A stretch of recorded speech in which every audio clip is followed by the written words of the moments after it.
আসসালামু আলাইকুম প্রিয় ভিউয়ার্স, শীতের এই স্নিগ্ধ সকালে আমার পছন্দের বউয়ের হাতে তৈরি সুস্বাদু ফ্রাইড রাইস রান্না থেকে শুরু করে সেই গরম গরম পরিবেশনের মুহূর্তটা আজ আপনাদের সাথে শেয়ার করছি। ঘরোয়া স্বাদ, ভালোবাসার স্পর্শ। দেখতে থাকুন আজকের বিশেষ ভিডিও। তেলটা গরম হবে। তেল গরম হওয়ার পরে এখন দিচ্ছি হচ্ছে আদা কুচি, রসুন কুচি। এই আদা কুচি আর রসুন কুচিটা হালকা বাদামি করে ভেজে নিতে হবে। এটা আস্তে আস্তে ভাজতে হবে, চুলা মিডিয়াম আঁচে থাকবে। আস্তে আস্তে এটা হালকা বাদামি হওয়ার পরে অন্যান্য সবজিগুলো দিতে হবে। দিলাম ক্যাপসিকাম, গাজর, ব্রোকলি। এগুলো একটু সময় লাগে, এই জন্য এগুলো আগে দিয়েছি। এগুলো একটু ভেজে নিব, একটু লবণ দিয়ে দিলাম সবজিতে। এখন এগুলো একটু মিডিয়াম আছে, একটু ঢেকে দিয়েছি, একটু হালকা করে নিব। এগুলো একটু হয়ে আসলে, একটু সিদ্ধ হয়ে আসলে, ফ্রাইড রাইসের সবজিগুলি সাধারণত বেশি সিদ্ধ করতে হয় না। এগুলো সিদ্ধ হয়ে আসার পরে এখন দিচ্ছি পাতাকপি।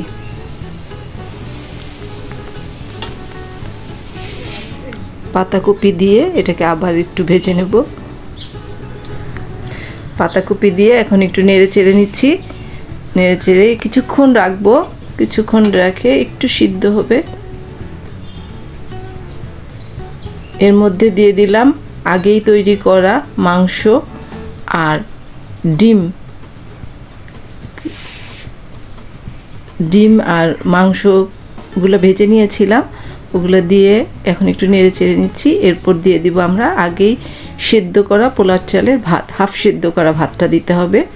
ওটা আগে হাফ সিদ্ধ করে ঠান্ডা করে নিয়েছি। এখন দিয়ে দিচ্ছি অল্প অল্প করে পোলাও চালের ভাতটা আমরা মিশিয়ে দিচ্ছি সবজির সাথে। ফ্রাইড রাইস রান্না করা খুবই সহজ একটা পদ্ধতি। এটা রান্না করতে তেমন কোনো ঝামেলা নেই। অল্প অল্প করে ভাত সব আমরা এখন সবজির সাথে মিশিয়ে দিয়েছি। সব কিছু নেড়ে চেড়ে মিশিয়ে দিচ্ছি। এখন দিয়ে দিচ্ছি লাস্ট ফিনিশিংয়ে কিছুটা টমেটো সস, অল্প একটু সয়া সস আর একটু গোলমরিচের গুঁড়া দিয়ে দিব। বাস, রান্না শেষ প্রায়। এখন ভালো করে এগুলোকে ভাতের সাথে মিশিয়ে দিতে হবে।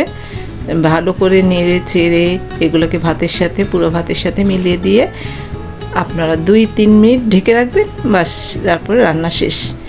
আমরা শীতের শুরুতেই এটা করেছি। আমার হাজব্যান্ডের খুবই পছন্দ ফ্রাইড রাইস। সাথে থাকছে চিকেন ফ্রাই, ভেজিটেবল, চাইনিজ ভেজিটেবলটা করেছি, চাইনিজ ভেজিটেবল। এটা শীতের শুরুতে সব সবজি এখনও ভালো মতো ওঠে নাই, তারপর আমার হাজব্যান্ড সবগুলো সবজি আনার চেষ্টা করেছে। ব্রোকলি, ক্যাপসিকাম, বরবটি। আর এক চুলায় পাশাপাশি চিকেন ফ্রাই করছি। চিকেন ফ্রাইটা বাচ্চাদের অনেক বেশি পছন্দ, তাই করে নিলাম চিকেন ফ্রাই।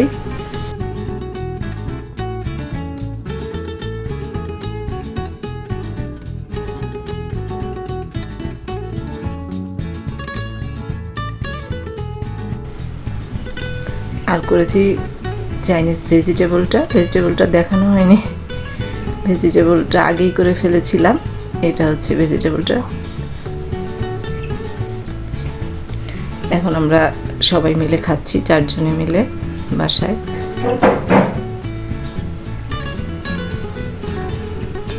ধন্যবাদ সবাইকে দেখার জন্য, পাশে থাকার জন্য। পাশে থাকবেন লাইক কমেন্ট দিয়ে। ধন্যবাদ সবাই। আর চ্যানেলটি অবশ্যই সাবস্ক্রাইব করে নেবেন।